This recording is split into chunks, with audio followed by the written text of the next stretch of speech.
আসসালামু আলাইকুম everyone, welcome back to my channel. আজকে অনেকদিন পর একটা নতুন রেসিপি নিয়ে হাজির হলাম। সো আজকে দেখাবো মোস্ট ভাইরাল একটা রেসিপি, দুবাই কুনাফা। তাহলে শুরু করা যাক। এখানে আমি নিয়ে নিয়েছি বনফুলের লাচ্চা সেমাই, 2টা ডেয়ারি মিল্ক, তারপরে পেস্তা বাদাম আর একটা চকলেট মোল্ড, আর লাগবে বাটার। পুরো রেসিপিটা আজকে বাটার দিয়ে বানাবো। এখন একটা প্যানের মধ্যে গরম পানিতে পেস্তা বাদামগুলো সিদ্ধ করে নেব।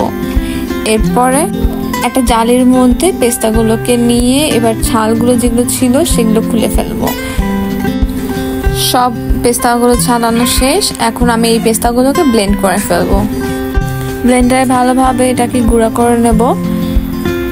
এখন এখানে দিয়ে দেব কনডেন্স মিল্ক 2 টেবিল স্পুন পরিমাণ। এরপর আবার ব্লেন্ড করে ফেলবো।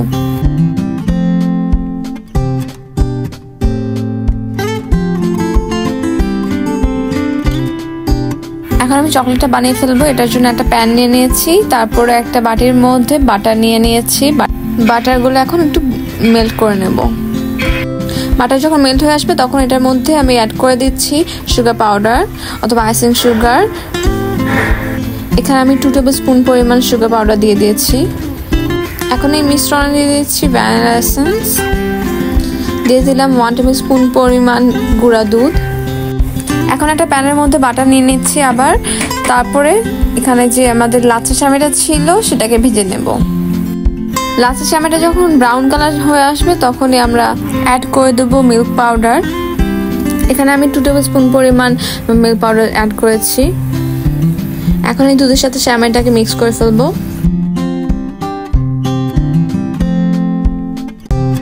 এবার আমরা যে চকলেটটা ছিল ক্যাডবেরি এলমন্ড, এটা আমরা মেল্ট করে ফেলবো। গরম পানির উপর একটা বাটির মধ্যে চকলেটগুলোকে নিয়ে সহজেই কিন্তু মেল্ট হয়ে যায় চকলেটগুলো। এখানে আমি আবার চকলেটের মধ্যে গ্রিন কালার দিয়ে এরকম একটা চকলেট বানিয়ে ফেলেছি। এখন চকলেট মোল্ডের মধ্যে যে চকলেটটা মেল্ট করলাম সেটা দিয়ে দেব। আর আমাদের যে লাচ্চাটা ছিল এটার সাথে পেস্তার পেস্টটা মিক্স করে ফেলবো। এই চকলেটটা কিন্তু ছোট থেকে বড় সকলের খুবই ভালো লাগবে, তো অবশ্যই আপনারা কিন্তু বাসায় ট্রাই করে দেখবেন। আর এরকম নতুন নতুন রেসিপির জন্য আমাদের চ্যানেলটিকে অবশ্যই সাবস্ক্রাইব করুন। আর এই ভিডিওটি ভালো লাগলে লাইক করুন। ভালোভাবে এই পেস্টটা মিক্স করা হয়ে গেলে চকলেটের মধ্যে দিয়ে দেব।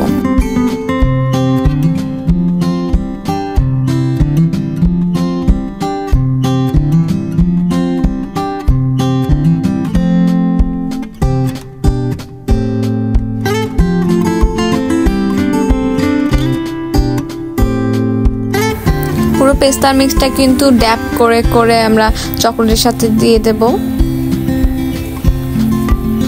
না হলে কিন্তু একদম পারফেক্ট যে চকলেট হয় সেটা হবে না।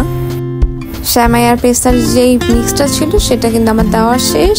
এখন আমার যে বাকি চকলেটটুকু আছে উপর দিয়ে দেবো।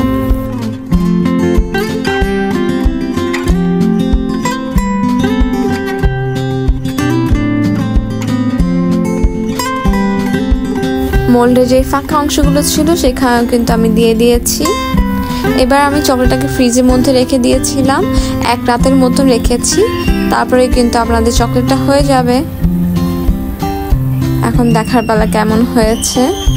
সামনের পার্টটা এরকম দেখতে হলে কিন্তু পিছনের পার্টটা অনেক সুন্দর হয়েছে মাশাআল্লাহ। এটা একটু খুলতে কষ্ট হচ্ছিল, কিন্তু যখন বের হয়ে আসে তখন মাশাআল্লাহ অনেক সুন্দর লাগছে। এই দেখতে পাচ্ছেন একদম বাইরে চকলেটের মতন, আর অনেকটাই কিন্তু দুবাই চকলেটের মতনই হয়েছিল খেতে। আপনারা কিন্তু বাসায় এটা ট্রাই করে দেখবেন। আমার বাকি চকলেটগুলো কিন্তু মাশাআল্লাহ অনেক কিউট হয়েছে। প্রত্যেকটা চকলেটই মাশাআল্লাহ অনেক টেস্টি ছিল, অনেক ইয়াম্মি ছিল। আপনারা কিন্তু বাসার মধ্যে অবশ্যই ট্রাই করে দেখবেন এবং নতুন নতুন রেসিপির জন্য আমাদের চ্যানেলের পাশেই থাকুন। আর আজকের ভিডিওটা যদি ভালো লাগে থাকে তাহলে অবশ্যই লাইক করুন। আল্লাহ হাফেজ।